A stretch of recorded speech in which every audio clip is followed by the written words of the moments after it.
Picture this. It's 6 a.m., the alarm goes off, and you know that in the next 12 hours, you'll save lives, comfort patients, and communicate with dozens of people in English.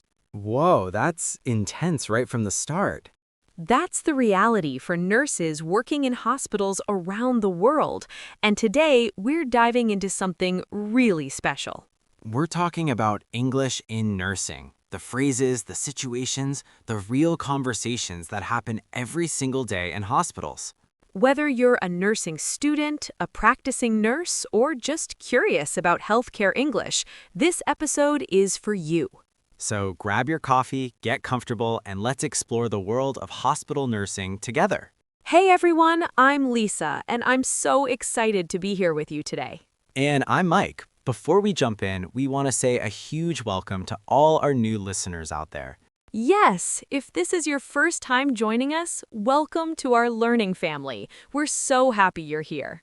And hey, if you're enjoying our conversation so far, do us a big favor, hit that subscribe button. It really helps us create more content like this.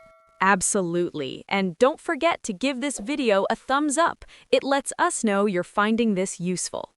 And please share this with any nurses or healthcare workers you know who are learning English. They'll thank you for it. All right, Mike, let's get into this. So, nursing English, where do we even begin? I know, right? There's so much to cover, but I think we should start right at the beginning of a nurse's shift. Ooh, good idea. So imagine you're a nurse arriving at the hospital for your morning shift. What's the first thing that happens? Well, you usually have what's called handover or shift report. This is where the night shift nurses tell you about the patients. Exactly. And this is super important because you need to understand everything about each patient's condition. Right, so during handover, you might hear phrases like, patient in bed 5 had a stable night, or the gentleman in room 302 needs close monitoring. Yes, and here's something really important. Nurses use very specific language to describe patient conditions. Can you give us some examples? Sure. Instead of saying the patient is okay, nurses might say the patient is stable or vital signs are within normal range. Ooh, vital signs. That's important vocabulary. Can you explain what that means? Of course, vital signs are the basic measurements that show how a patient's body is functioning. We're talking about temperature, blood pressure, heart rate, and breathing rate. So if you're taking over a patient's care, you might ask what were their vital signs during the night? Exactly. You're catching on fast. I try. So what happens after handover? What does the rest of the morning look like? Well, nurses usually do something called morning rounds. This is when you visit each patient to check on them. And what kind of English do you use when greeting patients in the morning? Great question. You want to be friendly and professional at the same time. You might say, "Good morning, Mr. Johnson. How are you feeling today?" That's warm and caring. I like that. Thanks. And then you'd listen carefully to their response. They might say, "I'm feeling better today," or "I didn't sleep well. My back is hurting." So you really need good listening skills, not just speaking skills. Absolutely. Listening is just as important as speaking in nursing. You have to understand what patients are telling you about their pain, their symptoms, everything. That makes total sense. What if a patient is describing pain? What kind of language is used for that? Ooh, this is really important. Nurses often ask, "Can you describe your pain for me?" Or, "On a scale of 1 to 10, how bad is your pain?" The pain scale, I've heard of that. Yes, it's such a useful tool. And patients might say things like, "It's a sharp pain," or "It's more of a dull ache," or "It's a burning sensation." Wow, there are so many different ways to describe pain. There really are, and as a nurse, you need to understand these descriptions to help the doctor diagnose and treat the patient properly. This is fascinating. So what happens next after you've checked on all your patients? Well, throughout the day, you're administering medications. This is called medication administration, or giving meds. And I bet there's specific language for this too, right? Oh, definitely. Safety is everything when it comes to medications. You always confirm the patient's identity first. How do you do that? You say something like, "Can you please tell me your full name and date of birth?" This confirms you have the right patient before giving any medication. Smart. You can never be too careful. Exactly.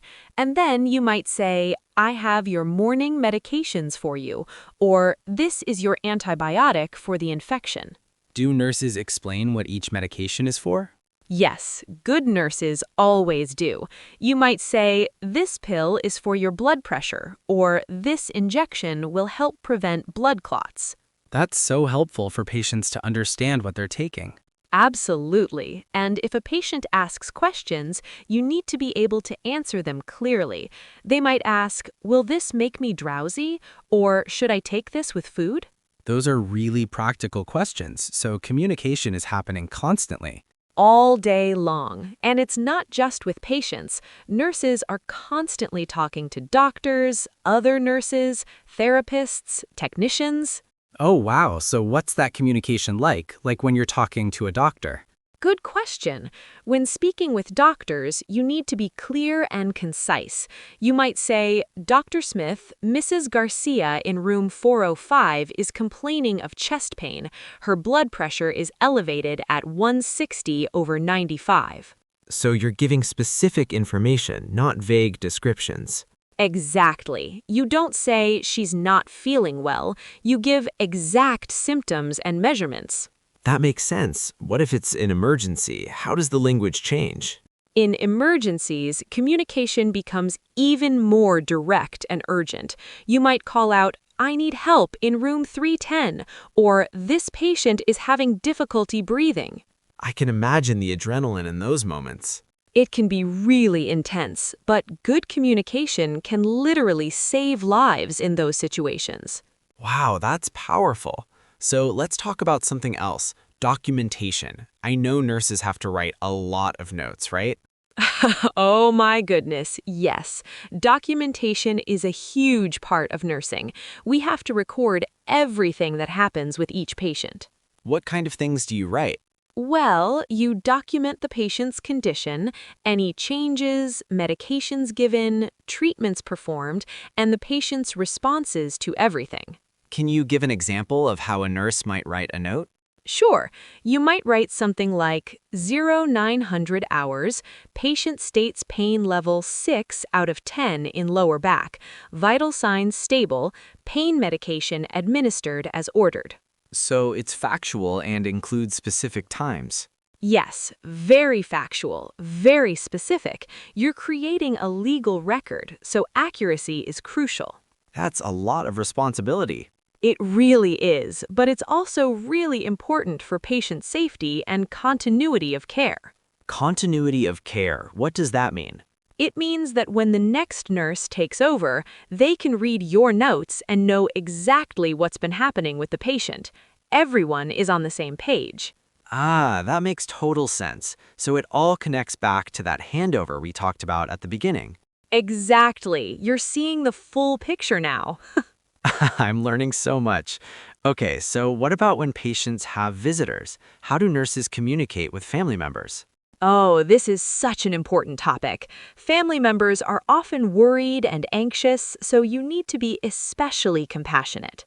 What might you say to them? You might start with, "Hello, I'm Lisa, and I'm taking care of your mother today," to introduce yourself and establish trust. That's warm and reassuring. Thanks. And then you'd update them. "She's doing well today. She ate a good breakfast, and her vital signs are stable." Good What if they question. ask more detailed You answer what you questions? can, but sometimes you might say, "That's a great question for the doctor. He'll be doing rounds this afternoon." So you know your boundaries, what you can and can't discuss. Absolutely. And you also have to protect patient privacy. You can't just discuss a patient's condition with anyone who asks. Right, there are privacy laws. Exactly. In English-speaking countries, we have HIPAA in the US and similar laws elsewhere. You might say, "I can only discuss the patient's condition with authorized family members." That's so important. Okay, let's talk about something that might be challenging. What if you have a patient who doesn't speak English well?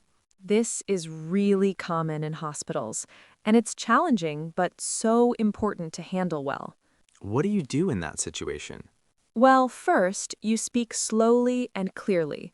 Use simple words. Instead of saying, I need to auscultate your lungs, you might say, I need to listen to your breathing. Yeah, auscultate is a pretty complicated word. It is. Medical terminology can be confusing even for native English speakers. What else can you do to help patients who struggle with English? Many hospitals have interpreter services. You might say, I'm going to call an interpreter to help us communicate better. That's a great resource, and it ensures the patient really understands what's happening. Exactly. Patient understanding is crucial for their care and safety. So let's talk about some specific procedures. What about when you need to take blood or start an IV? Okay, so when you're about to do a procedure, you always explain first. You might say, I need to draw some blood for lab tests. You'll feel a small pinch. Warning them about what to expect. Yes, it helps reduce anxiety. For an IV, you might say, I'm going to start an IV line in your arm. This will allow us to give you fluids and medications. Do patients usually ask questions about these procedures? Oh, yes. They might ask, will it hurt? Or how long will this take? And you answer honestly, but reassuringly. That's a good balance, being honest but not scary. Exactly. You might say, you'll feel a quick stick, but it only lasts a second. What about after a procedure? What do you say? You might say, all done, you did great. Or that went very smoothly. How are you feeling? Positive reinforcement. I like that. It makes such a difference. Patients remember how you made them feel. That's beautiful. Now, what about mealtimes? I'm sure there's communication around food, too. Oh, definitely. You might ask patients, did you eat your breakfast? Or are you having any difficulty swallowing? Why is swallowing important to ask about? Great question. Some patients have swallowing difficulties, which can be dangerous. We need to know so we can order the right diet consistency. What do you mean by diet consistency? Well, some patients can only have pureed food or thickened liquids. You might explain, the doctor has ordered a soft diet for you. That means no hard or crunchy foods. So you're helping them understand why they're getting certain foods. Exactly. And you're also documenting how much they eat. You might write, patient consumed 75% of lunch. Curiously, why is it important to track how much they eat? Because nutrition is a huge part of recovery. If someone's not eating well, that's important information for the healthcare team. This is all so interconnected. It really is.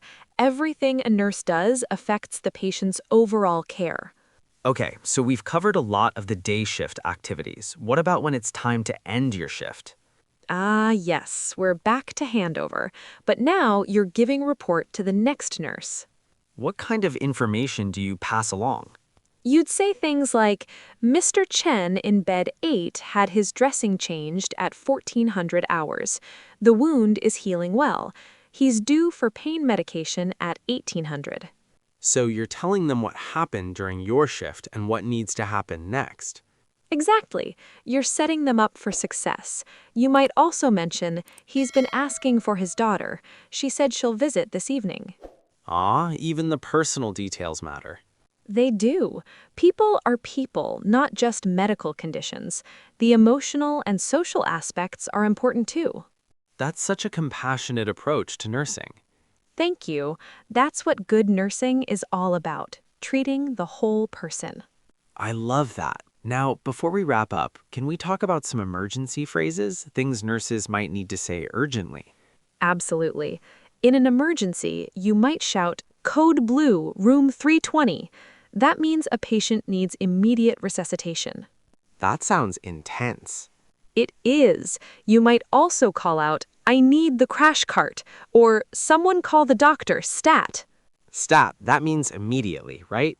Yes, it's from Latin statum, meaning immediately. You'll hear that a lot in hospitals. What other urgent phrases might you hear? During a code, you might hear start chest compressions, or charge the defibrillator, or push 1 milligram of epinephrine. Wow, there's so much specific language in emergency situations. There has to be. When seconds count, everyone needs to understand exactly what to do. This is incredible. Lisa, you've given us such a comprehensive look at English and nursing. I'm so glad. There's honestly so much more we could talk about. We could do a whole series on this. We really could. Maybe we should. So let's do a quick recap for our listeners. We've covered shift handovers, patient rounds, taking vital signs, administering medications, talking to doctors, documentation, communicating with families, procedures, meal times, and emergencies. That's a packed episode, and we've learned so many specific phrases and vocabulary words. The important thing is that nursing English is all about clear, compassionate communication. Beautifully said, Mike. It's about being understood and understanding others, especially during vulnerable moments. And it's not just about medical terminology, it's about human connection. Emotionally, exactly. That's what makes nursing such a special profession. This has been such an enlightening conversation. I feel like I could walk into a hospital and at least understand what's happening. Well, maybe don't try to take anyone's blood pressure just yet. Fair point. But seriously, I hope our listeners, especially nursing students and nurses learning English, found this helpful. I'm sure they did. And you know what? Even people who aren't in healthcare probably learned something today. That's true. We all interact with healthcare at some point. Understanding this language can help everyone. Absolutely. All right, everyone, we're coming to the end of our time together today. Thank you so much for joining us on this journey through a day in a nurse's life. We really appreciate you spending your time with us. And before we go, we have a very important request. If you found this episode helpful, please subscribe to our channel. We have so many more topics coming up. Yes, click that subscribe button so you don't miss our next episode. And please share this video with anyone you think might benefit from it. Nursing students, healthcare workers, anyone learning English. And we absolutely love hearing from you. Leave us a comment below telling us about your experiences. Yes, if you're a nurse, tell us about a memorable moment from your shift. Or if you're learning English for healthcare, tell us what challenges you face. We read every single comment, and your stories inspire our future episodes. And if you have specific questions about nursing English or any other topic, let us know in the comments. We might feature your question in an upcoming episode. All right, everyone, take care of yourselves.